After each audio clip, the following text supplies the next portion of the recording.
Kilo করে দে।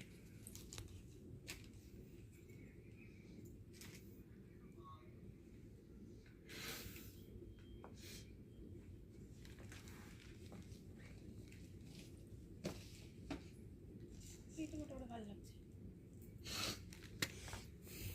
সাদার মধ্যে লাল সাদার মধ্যে তাহলে বোর্ডটা ধরতে হবে, এই কলারের বোর্ডটা ধরো। 40 ঠিক আছে। হয়ে যাবে না? হ্যাঁ ভালো লাগছে। ভালো লাগছে। দুই কাপড়ের ইয়ক সিস্টেম ভালো জিনিসটা, ভালো চলে। ডিজাইনটা নতুন নিতে তো জুতিটা লাল নিতে হবে এই কন্ট্রাক্টে। লাল দিয়ে পেয়ে যাবে। এটা উপরে এক্সট্রা বসানো, হ্যাঁ ইয়ক করে। তাহলে তো সবগুলোই তোমার যেগুলো বাই কালারে করা সবই এরকম। কাপড়টা আর টোটন কাপড়ের উপর আছে এটা।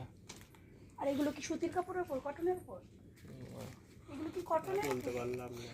কটনের উপরে একটাও নেই এগুলো, এগুলো সব টোটন কাপড়। কটন পিওর কটন হলে কখনো গ্লেজ দেবে না। এই হয়েছে ওইটুকু রাখ। বন্ধ করে দে।